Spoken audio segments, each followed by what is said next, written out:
So I think we might as well get started, and people will keep coming in on their own there. My name is Naomi Slip. I'm Chief Curator and Director of Museum Learning at the New Bedford Whaling Museum. And thank you for joining us for this virtual program being offered in conjunction with the special exhibition, The Wider World and Scrimshaw, which unfortunately, alas, is closing very soon here in New Bedford on November 11th. But really excited to be able to convene a virtual conversation with some of the staff here at the museum and some of our wonderful, generous advisors who helped to shape and bring together this project through many different ways and angles. So I'm going to ask colleagues here on the Zoom to share, to introduce themselves and share where they're coming from and joining us from. And then we'll move through kind of a program, a bit of conversation before we have time at the top of the hour to open it up to questions from those of you in attendance. So I'll hand it to Erin first to introduce and share a little bit about where you're coming from here. Kailaktak Haglifsi Uvlulotak Uvanga Aaron Gachlemetsi Vlu Gingrich Uvanga carver and interdisciplinary artist and educator Mugurunga Anchorage me. Hello, my name is Aaron Gachlemetsi Vlu Gingrich. I am an Inubak and Koikandine carver and interdisciplinary artist as well as an educator. I currently teach at the University of Alaska Anchorage in Anchorage, Alaska, where I live, which is Denina Homelands. Thank you. Thank you, Erin. Melanie, would you introduce yourself, share what you do here? Hi, of course. So I'm Melanie Correa. I'm the Associate Curator of Exhibitions and Collections, which primarily means that I deal with the items in our collection, either behind the scenes or on exhibition. So putting it out on the floor and helping our wonderful curators sort of get everything out and ready and installed, which is great. Do you want me to pass it on? Yeah. Michael, if you want to go ahead. You're next after me. Yeah, certainly. Thank you, everybody. I'm Michael Harrison. I am the Chief Curator of the Nantucket Historical Association. I look after our three-dimensional collections of art and artifacts, and I look after our exhibit program. And I'm completely thrilled to be supporting my colleagues in New Bedford on this project. I think, Marina, you are next.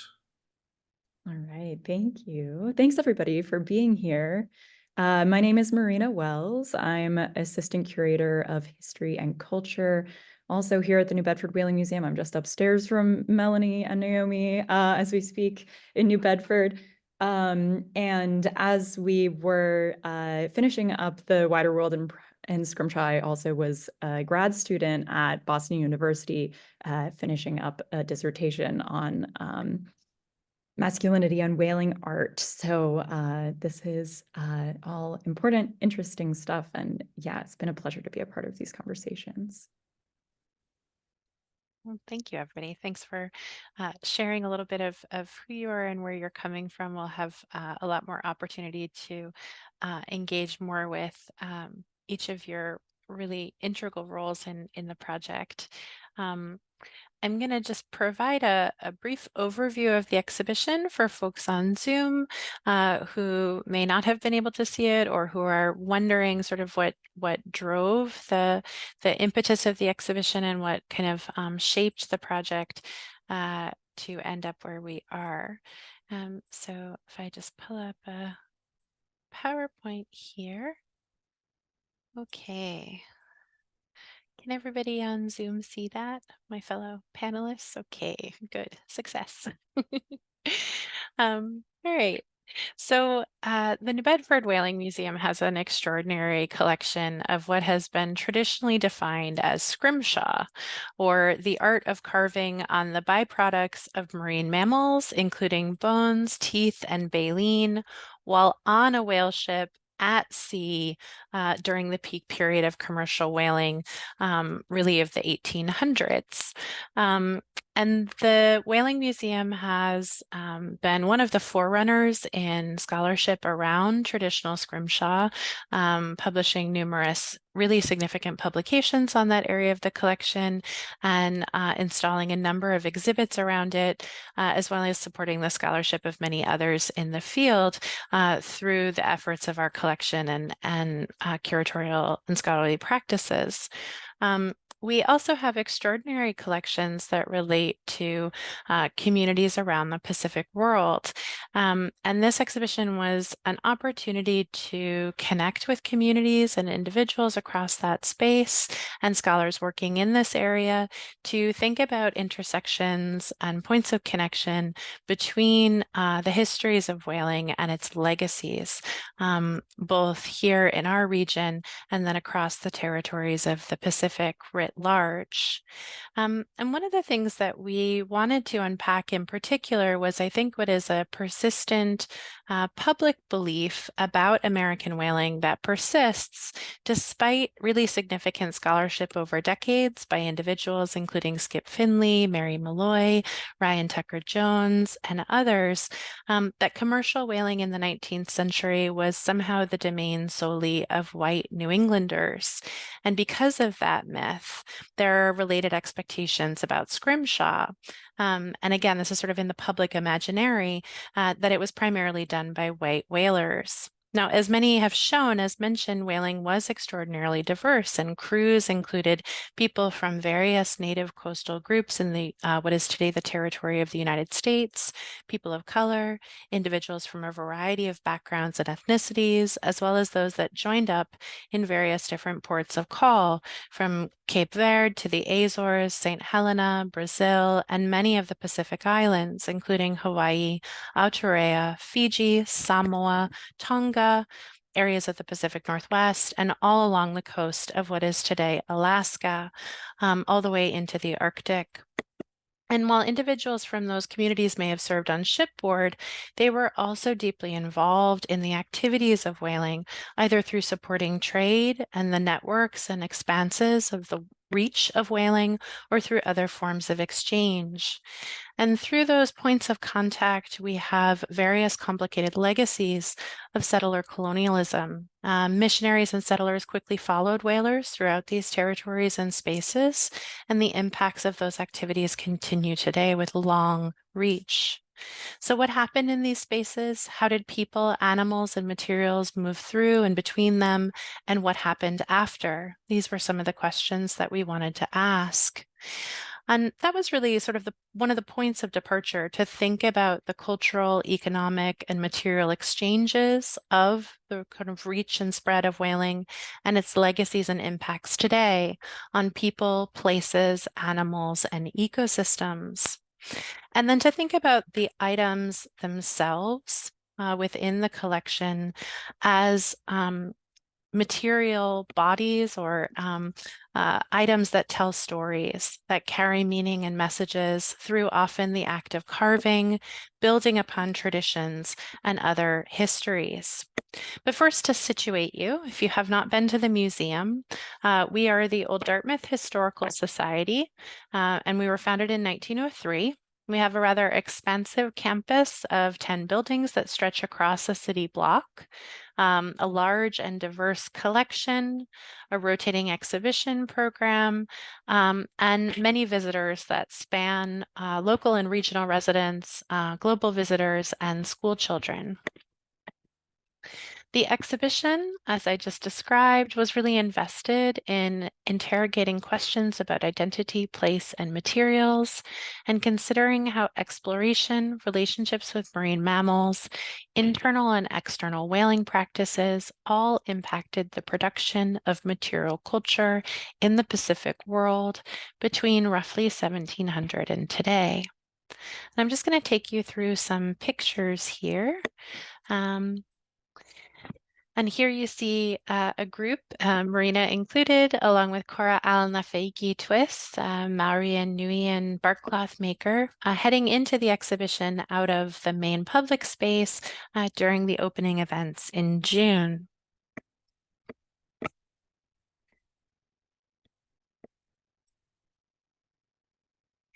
The entry space to the exhibition includes work by contemporary artists, to Aquinnah Wampanoag artist Jonathan James Perry and his mother, Patricia, and then works from the historical collections, including images that show New Bedford whaling vessels on the North Slope of Alaska and in Hawaii.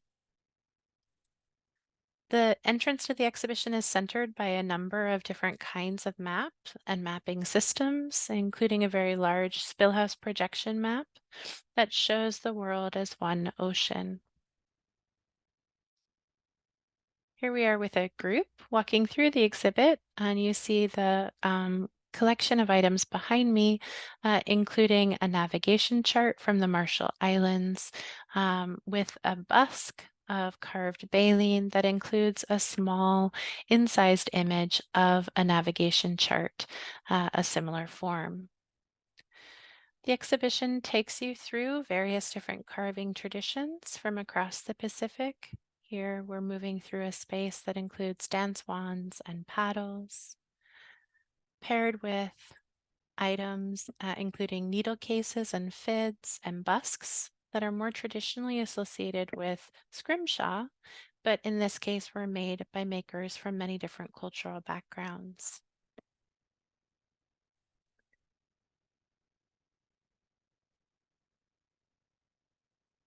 This is a canoe baler from Aotearoa, made by a Maori carver.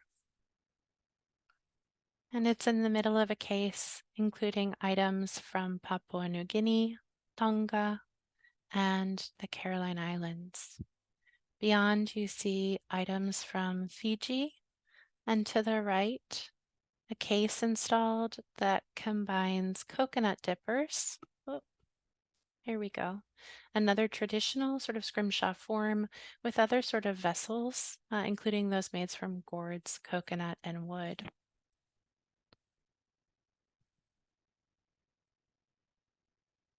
Throughout the exhibition, we incorporated as many different voices and perspectives as we could.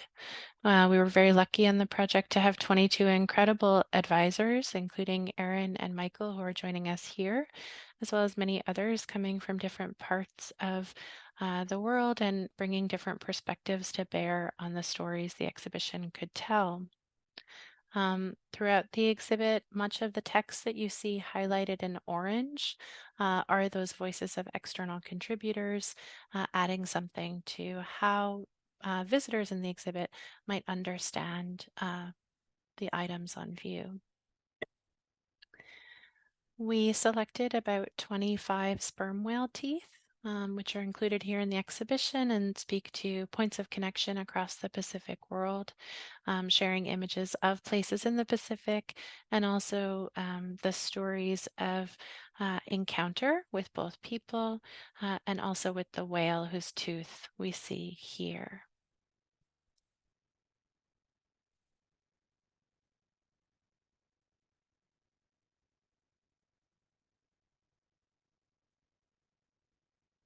At the center of the exhibition, we really wanted to foreground the importance of whales to many of the communities represented, and to think about and talk about the important relationships and kinship networks that existed between not just whales, but marine mammals and the environment and ecosystem, and the many communities represented.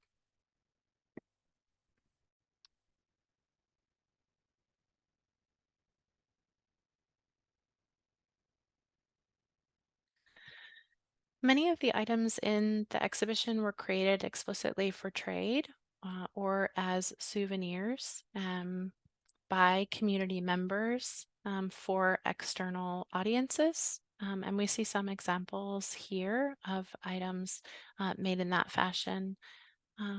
Other ones build upon traditional techniques and carving, and express and relate to the pressures of colonialism that many of these communities were experiencing during this period of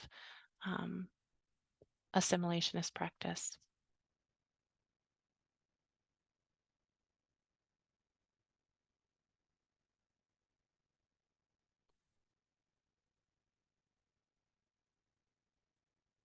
Here we see another form of mapping, and knowing the world and knowing space and one's environment.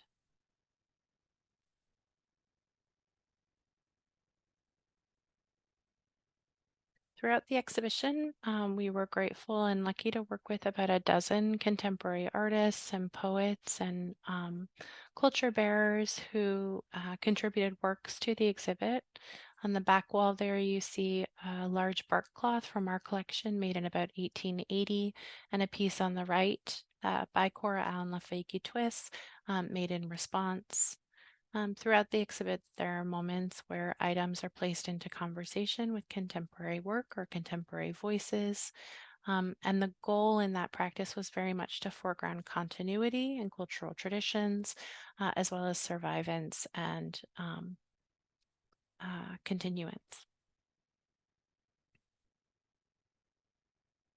Okay. So I'm going to stop sharing there.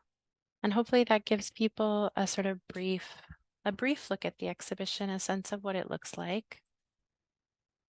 I'm going to escape that and come back to our group and our conversation here. So I'd love to ask each panelist to kind of share a little bit about your role in the project or your interests or your work and how they intersected with this exhibition, um, if you would. So if I could pass it to Erin again, we'll follow the same pattern maybe that we did for the introductions. That would be wonderful.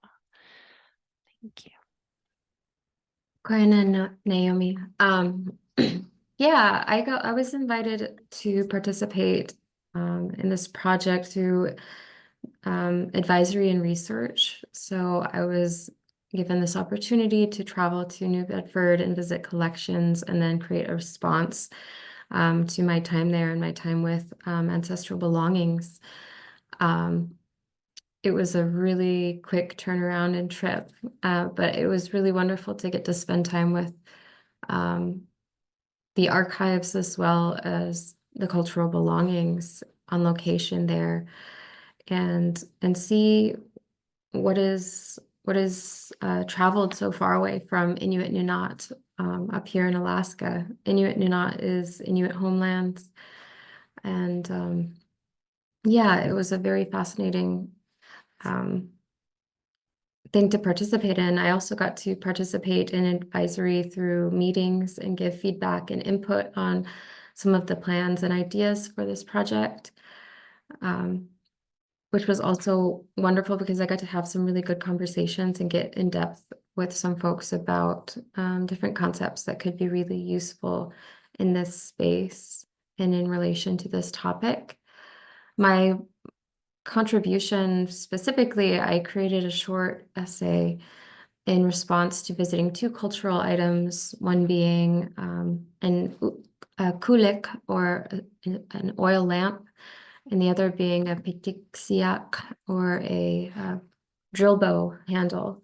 And those two specific objects have a lot of cultural importance and cosmology, as well as some beautiful history ingrained and carved into them that I was able to witness and visit with while I was there. Yeah, that's about everything I got to do with you guys. It's wonderful to see images of the finished exhibition. I'm probably the only one here who didn't get to go see it because I'm up here in Alaska, but it's wonderful to see how it came together. Thank you, Erin. Would you mind sharing a little bit with the Zoom audience about sort of your work and its relationship to place and sort of sustenance and kind of how that linked in with sort of some of the conversations that we were able to have that you shared? Absolutely. Should I share my slides? Yeah. Sure. Okay. Yeah, that'd be great. Thank you. Let's see if I can get this to cooperate.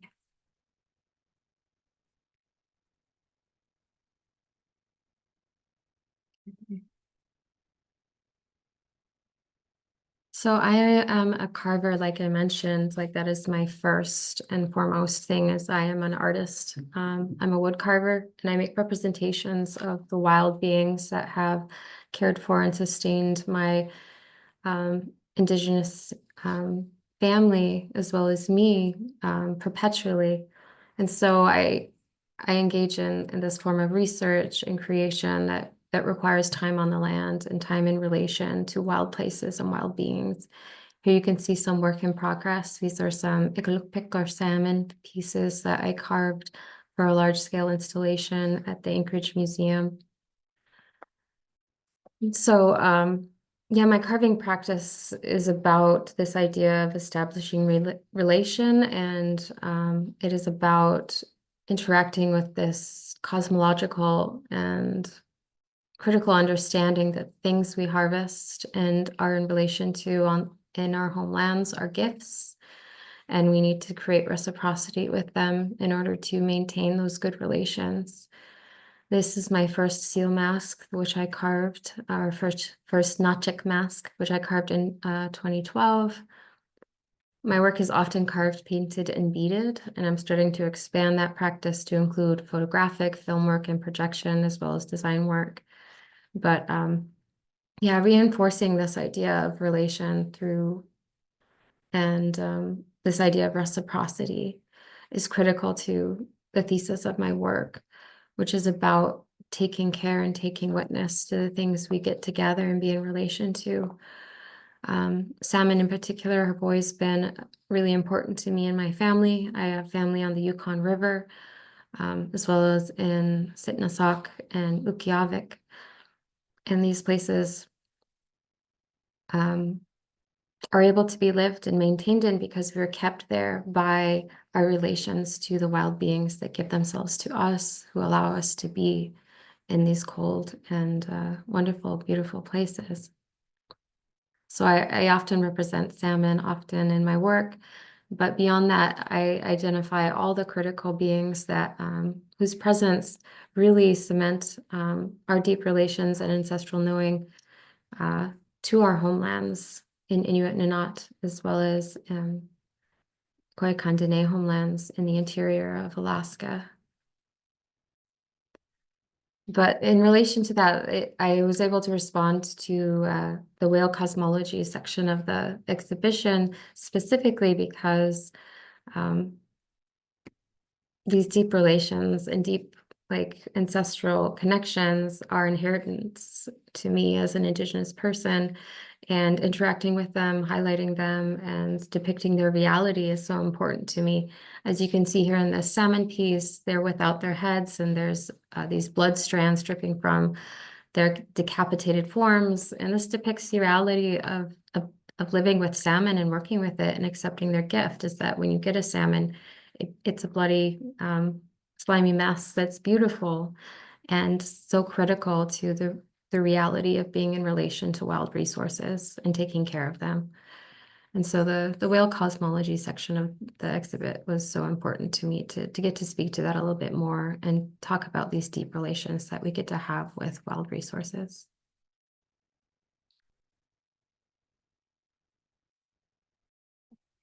Thank you so much, Erin, for sharing that and for bringing your work to the project. It's been just really wonderful. Melanie, would you mind talking a little bit about your role on the project, your interests, and kind of what things have looked like for you in shaping and working on this exhibit? Yes, thanks. And thank you, Erin. That was wonderful. So as I mentioned, as the someone in my role, I'm working primarily with bringing an exhibition to life with the curators and our sort of team here.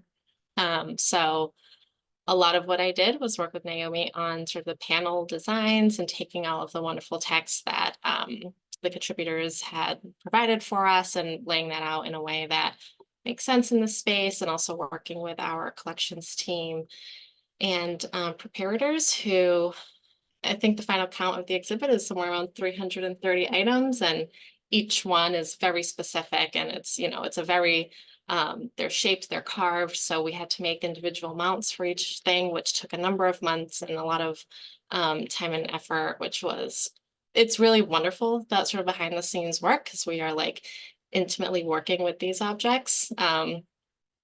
And so that was really fun and great. And that was, yeah, I think we worked a lot on layouts and, how things make sense together, how they work visually together, how are they grouped together. There's this play between the materiality of the things versus their sort of story that we're telling around the items, and how those lay out in each of the sections and how does that make sense to a visitor. So a lot of what I do with Marina and Naomi and sort of other curators here is like physically make the experience real for people who are visiting us. Thanks, Melanie. And that's complicated by our space. For people in the Zoom screen, maybe, I mean, they just saw pictures, but can you elaborate a little bit on like what that physical space looks like that this exhibit went into? Yes, I think Naomi mentioned in the beginning of our slides, we are a compilation of 10 buildings, and each one is had been erected in a very different time period. So each of our buildings sort of, and subsequently our galleries all have little challenges or opportunities. The Waddles Gallery, where we're showing the Wider World and Scrimshaw exhibition, is our oldest space. It was sort of the first building that the Hilltop Historical Society operated in.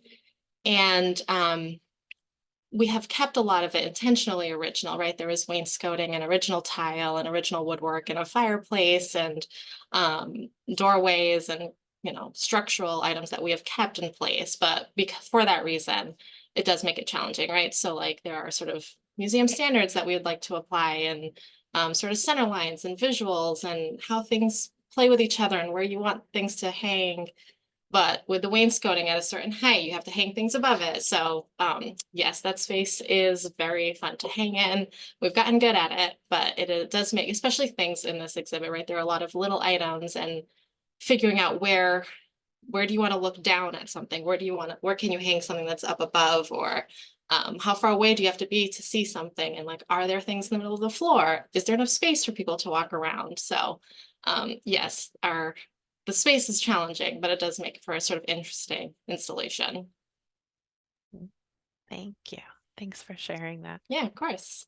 Michael, would you mind sharing a little bit about sort of your role in the project, your interests, kind of how they've intersected with this?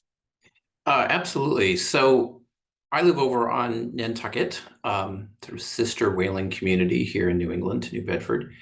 And our museum, the Nantucket Whaling Museum, safeguards one of the other large New England collections of Scrimshaw. And we have a very beautiful gallery that shows off a wide variety of these pieces, very much as beautiful aesthetic objects. Strong emphasis on their folk artness, a strong emphasis on their aesthetic quality. And our gallery actually doesn't do very much storytelling. And it puts them into some context with whaling, the process of New Englanders and their crews going to the Pacific and through the Atlantic. But it actually doesn't engage with the Scrimshaw in terms of individual stories or putting it into some other kinds of context, of which there are many potential contexts that one could look at these pieces in. And so this project was particularly exciting to be associated with and to help with, because this really tries to take these, traditional objects of a very American whaling museum and look at them in conversation in a new way. And Naomi, you mentioned a number of these new ways of looking in your introduction, that even as simply as to assume that all New England whalers were white men from Massachusetts or New England, that there's this diversity of people working in this industry in the 19th century, but also they are encountering other people in the Pacific, and those people have their own cultures and their own voices and their own agency. And it's not a one-way interaction of whalers sailing in and taking and borrowing ideas. They're interacting with each other, they are influencing each other, and this is reflected in the material culture. And these are the kinds of ideas and ways of looking that I would like to learn from and would like to see if we can apply here on Nantucket to help our own visitors think in new ways about this. We have collections brought back from the Pacific by Nantucketers and Nantucket whalers, often summarized as being ethnographic collections, and that doesn't do them justice. And when Aaron was talking, Aaron used the phrase more once, ancestral belongings, and that, just that alone of repositioning for us how to think about these things and how these things are important in other ways is all super appealing and is definitely something I would like to bring to bear here. And so having had some small part in trying to help the team at New Bedford, in concert with the advisory committee, think through ways of bringing new voices to this, bringing new words to this, getting beyond the well-worn wagon tracks that we use to talk about these things. And so that's my interest in it. We have this collection and we'd like to do more to make it exciting and appealing and meaningful to our visitors. So that's where I come in. I want to learn. Thanks, Michael. Marina, would you share sort of how you came into the project and sort of how it relates to your work and interest? Yeah, so thank you again. So as I mentioned, I'm on the curatorial team at the Whaling Museum, and it's really been a delight to work with this curatorial team, and not only with the curatorial team, but in community with our advisory board for this project and people in all different departments of the museum and museum learning and programming and events. And it's a really big project in case folks in the wider Zoom room can't tell. And it's been a fantastic experience to be a part of. Also just a wonderful conflation of events. So I have been working on this project on my own interest being in how traditional scrimshaw by so-called Yankee whalemen, kind of American commercial whaling in the 1800s, how whalemen saw themselves and how that's conveyed through scrimshaw in a sense of gender has been one of my interests historically. And so we see that in the exhibition in really violent scenes and in other whaling prints and things that aren't in this exhibition, of course, in paintings and prints and illustrations. And so how do men understand masculinity, how that's conveyed in scrimshaw, and also how whalemen understand women and how that's conveyed in scrimshaw. And it was wonderful to be a part of this curatorial team and thinking through sort of how to convey that in the exhibition in a couple of really intimate moments. This exhibition really promotes kind of intimate looking and visual engagement. So for example, there's a piece entitled Domestic Happiness. And what does that mean about sort of seafarers who are in different places, but envisioning a certain type of gendered experience back home, domestic happiness. And so there's an intimate moment in the exhibition space. There's a small corner where you kind of have to look at images up close that depict a lot of women. And a couple of them are sort of stereotyped Indigenous women from the Pacific, and they're really asking important questions, I think, in these what have been so-called wahine teeth, these images of sort of bare-breasted women under palm trees that have on the obverse, on the reverse, an image of a woman in Western dress, a white woman. And so these sort of contrasting ideas that are actually really just paradoxical, different experiences on a single tooth, as an example in this exhibition, really bring up questions about how reality and fantasy are always questions being asked on Scrimshaw that I find really interesting. And these, of course, are there are also gender dynamics explored in things like pie crimpers and corset busks. These are gifts that have been traditionally considered, again, as Michael Harrison was just saying, these sort of beautiful items, almost like Valentine's. And I've been really interested in sort of turning a new lens upon these items as not simple kind of Valentine's, but more complicated manifestations of different influences from experiences in the Pacific, from print culture, and they're far from manifestations of a man's sort of isolated experience. So that is, there are so many different interesting components of this exhibition, but that's the primary location of where my work, my research has intersected with it. Yeah. Thank you for that, Marina. If I might come back to Erin and ask if you wouldn't mind talking or elaborating a little bit more on a theme or item from the exhibition, perhaps one of the ones that you worked on.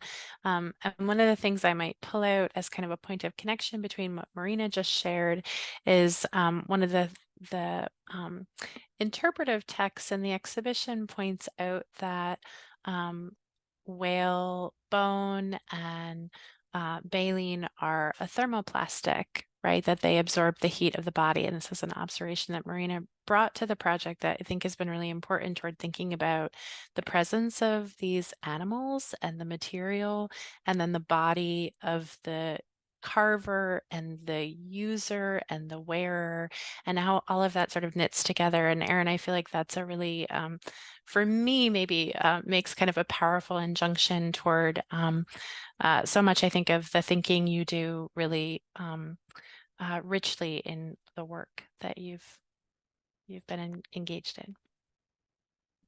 Yeah, totally. The context of the whale and its presence is so very different, historically speaking, than a lot of people consider. There's just simple understandings about our lived reality up north and the lived reality of my family and elders who live above the Arctic Circle that just change everything. And part of that is that most of Inuit Nunaat has no trees. And so as that functions, there are certain things that people used to replace to replace timber, essentially.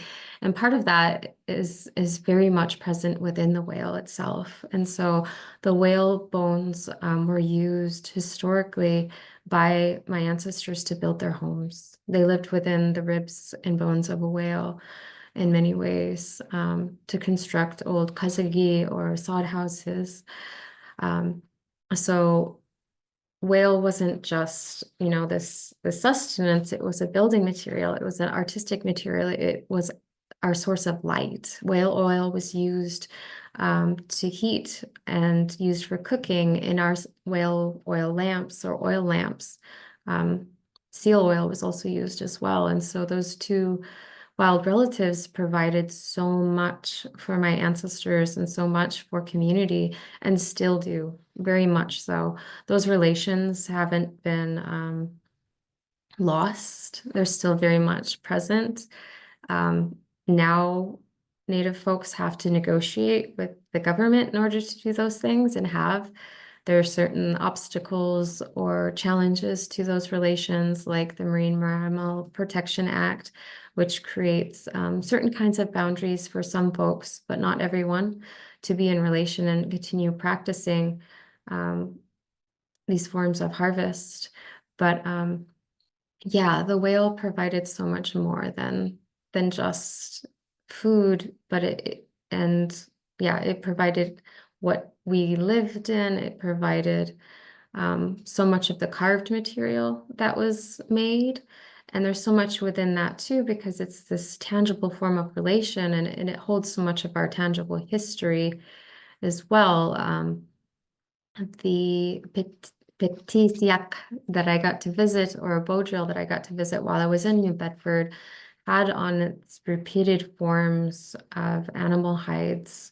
And so that was a hunting tally or hunting count.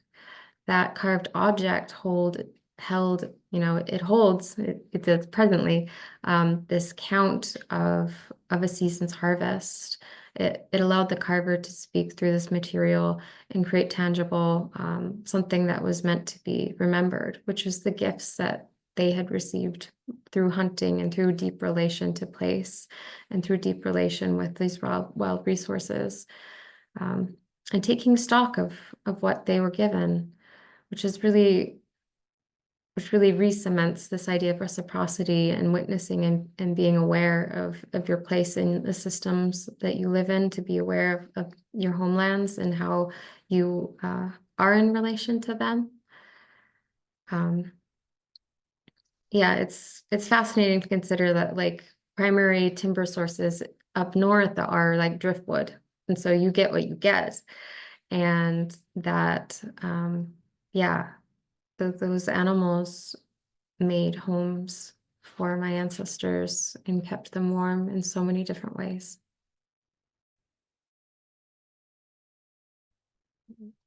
Thank you, Erin. Thanks for sharing that. Melanie, can I ask you to talk a little bit about a sort of favorite item or theme or grouping in the exhibition, and sort of what you want to let people know about? Of course. It is hard to come up with like a single favorite thing of this exhibit.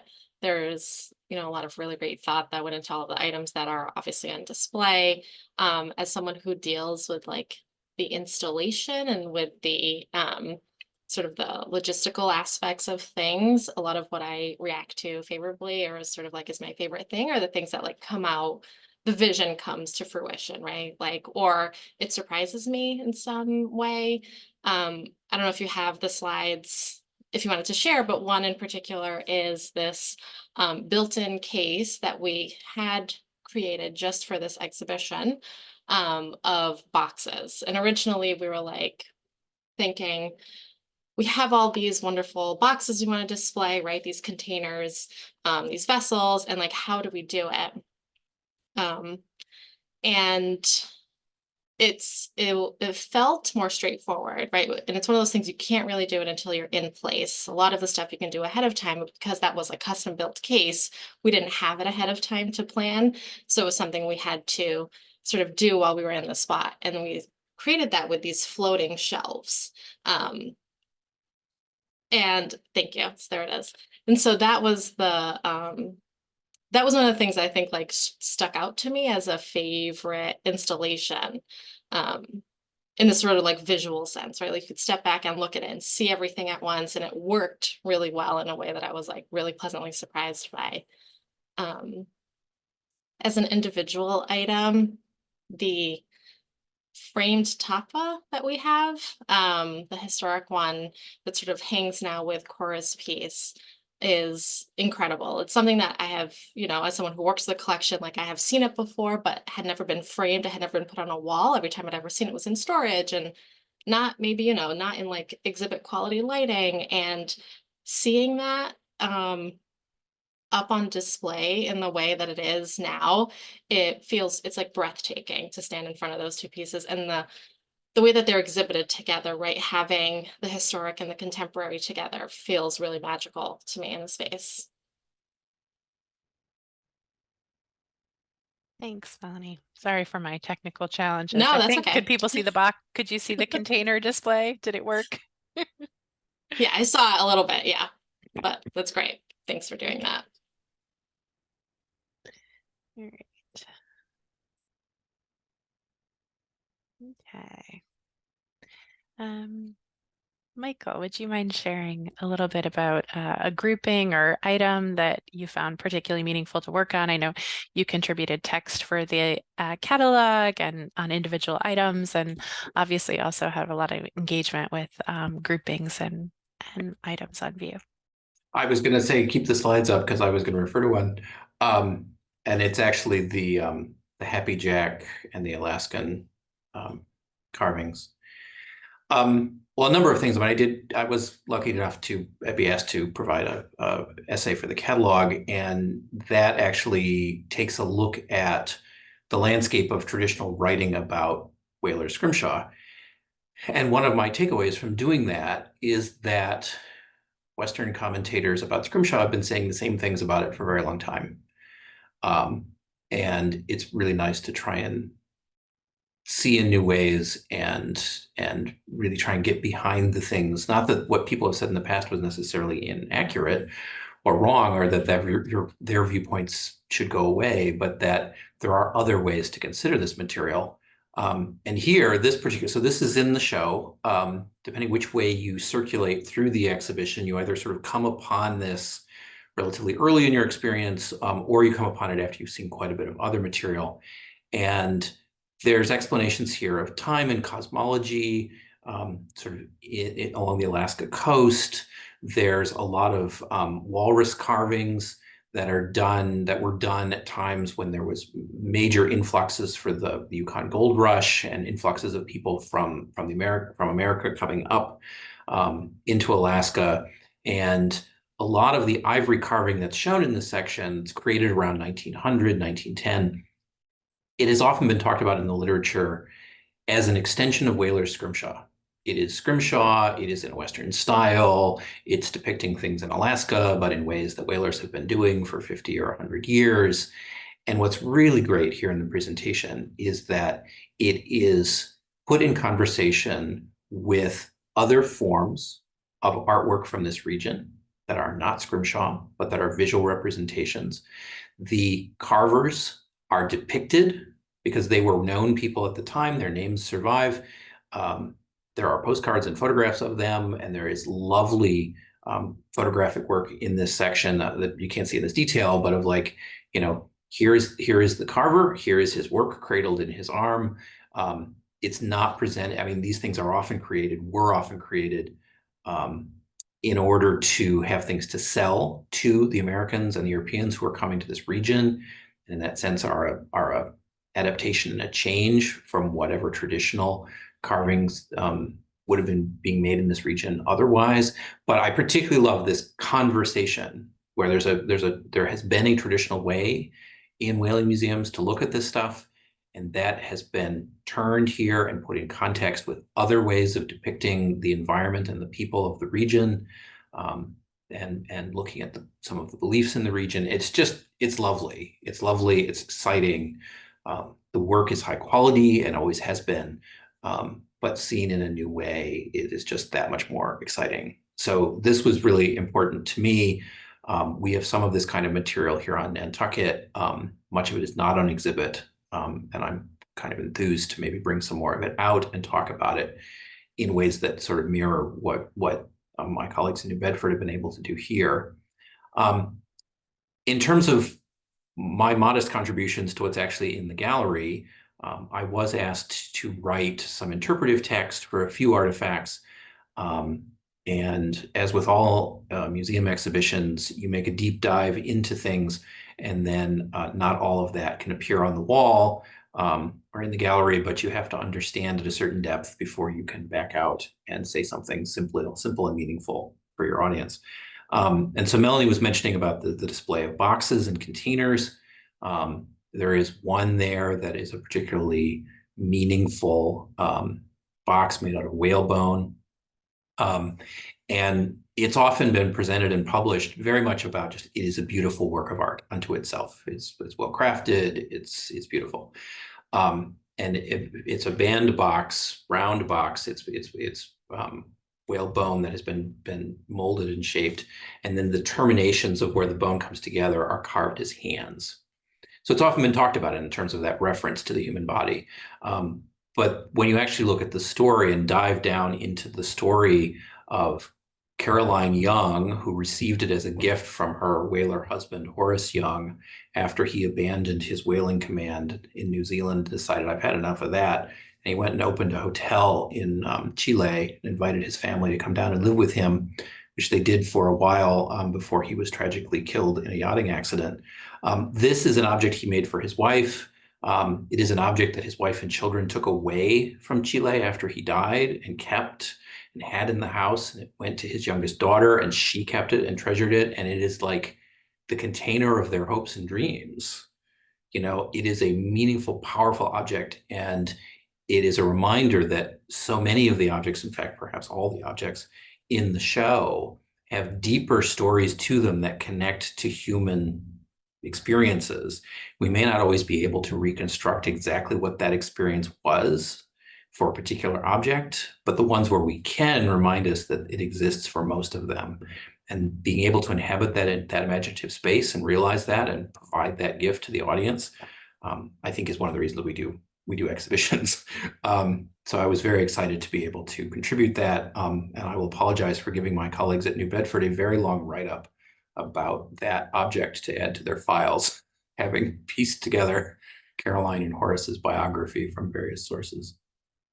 I think it's such an important part of what happens behind the scenes for exhibitions. And we actually have a couple questions in the chat here that sort of relate to that. But, I think one of the, as I indicated in the sort of summary of the exhibition, one of the real leading goals of the project was to be able to do the deeper work behind the scenes to build or rebuild connections with community that the museum had maybe historically had, or with new individuals and institutions, to start to think about how the items in the collection are being stewarded and how they're being shared and interpreted, and what the role of curators are in that work, potentially in lots of ways more as facilitators, right, of bringing together individuals with different bodies of knowledge to help to shape audiences' understanding of what those items might mean in different contexts and for different people.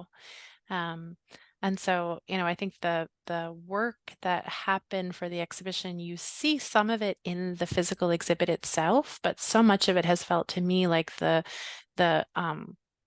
incredible contributions, again, of advisors, of coming together, of people who responded to inquiries, who did consultations, who helped us make connections with people from across the Pacific world, from across Australia and Aotearoa and Fiji and Hawaii, and across Inuit Nunaat and parts of what is today Alaska and the Northwest Coast. And, every geographic region of this exhibition has different communities and different languages and different cultures and traditions and custodians of that and keepers of that who we wanted to bring in and one, build those bridges with, and to help to share story in different ways. And so I think,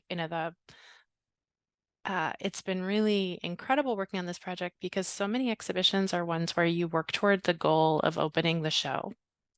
And once it's open in the gallery, you pivot to the next project, right?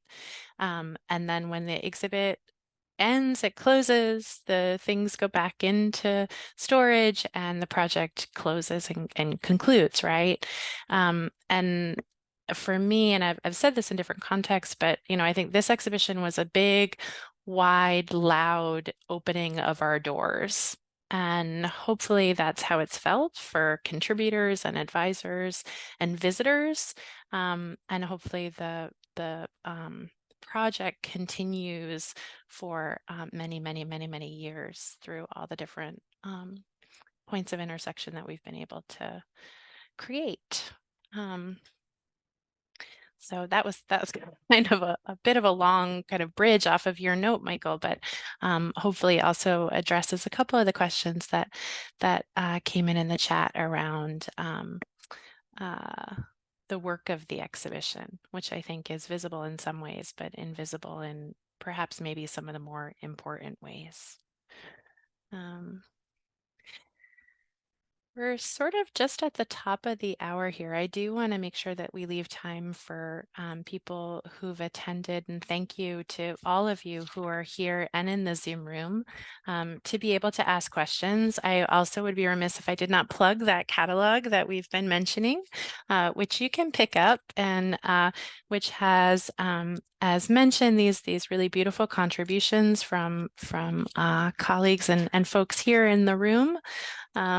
And I'm just trying to find Erin's really beautiful essay here and Michael's contributions.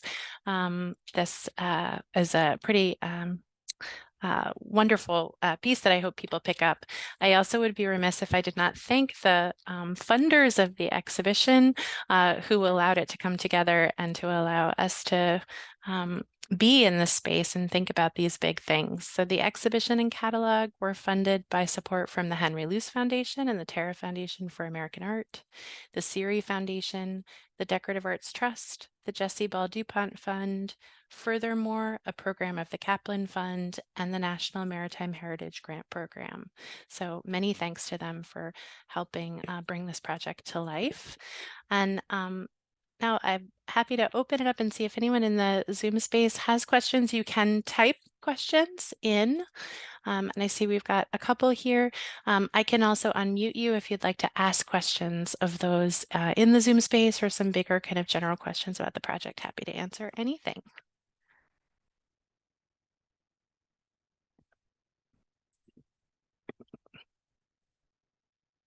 Got some notes here. Erin, you've got a note from Chris Parham to thank you for your perspectives. I will say the pleasure has been ours to have Erin as part of this project for sure. Does anybody have any? Looks like we've got a hand. Ellen, I'm gonna unmute. You should be able to ask a question. As a visitor to the exhibit, it was so refreshing and wonderful to see and read all the different voices from around the world. It's so empowering to everybody. How did this come about? How can we make more of this happen? This understanding of others is so critical. Thank you. Thank you, Ellen. That's a good question. Does anybody have thoughts? I can share. Yeah, Michael, go ahead. I don't want. Opening the doors, I think, was the key expression here of like breaking down barriers to entry is something we often talk about in terms of bringing audiences in, but also breaking down barriers to entry in terms of who we're willing to ask and talk to for advice and for understanding. And that takes a certain amount of self-effacement for curators to step aside and to cede part of the conversation to a broader group. I give a lot of credit to Naomi and her team for engaging with a 30 plus group of people from across the world, you know, and really listening to what they had to say and suggest, not just in terms of incorporating multiple voices from them into the show, but also just like taking on board ideas about language, ideas about titling, ideas about what do you foreground and what should you not foreground. But it really, it's taking on board that that's important to do and having your eyes open and your ears open to doing that. And that's something I think many of us are trying to do. And I definitely give New Bedford a huge round of applause for making that happen with this project. Thanks, Michael. You touched on one note that I was hoping other people would speak to too, which is language. That came up a lot. It was one of the themes that we discussed in the advisory board a fair amount. I don't know if anyone else has thoughts, or Erin, if you want to pick up on that. I know you and I talked about that a lot. Yeah, absolutely. As an Indigenous person who's gotten to do a lot of museum research, I'm very fortunate to have gotten to be in relation to ancestral objects and cultural belongings far away from home in many different places. To me, this work is about establishing relations, and it's also about fulfilling the intended purpose of a museum and a museum collection, right? When people do demographics research on museum collections, we come to realize that Indigenous folks are key stakeholders in these collections and in these spaces, and yet they are often the most underserved. And so understanding that it's about building those relations and holding space and recognizing that there are certain kinds of boundaries and barriers that prevent Indigenous folks from being in relation to their ancestors' objects. There are difficult and challenging histories that we all have to navigate in the same space together, and that it is maybe a process that is slower, but also could be faster. And part of that is just making these efforts to be in relation and letting me come visit. And to be honest, like letting Indigenous folks come visit and hold a space to learn together, because every time I go into a collection, I learn so much, not just about my own heritage and my ancestors, but also about museum structures and how we all work together to take care of what is important to us, which is these beautiful, tangible, material culture belongings that hold so much in them and hold my ancestors. And so, yeah, just building relationships and inviting people into these spaces and understanding that we got to learn together. Thanks, Erin. I will also say in the catalog and in the exhibition, there is a Nopiak, there is Tlingit, there is a Nuktitut, a Maori, and as much as possible, we tried to incorporate language and words where and when we could, and in some cases, whole texts. One of the essays in the catalog is written in Tlingit, and so, where and when we could do that, I do think that's, serving questions of access, but also reuniting in some ways language and culture with items and people. That is so important.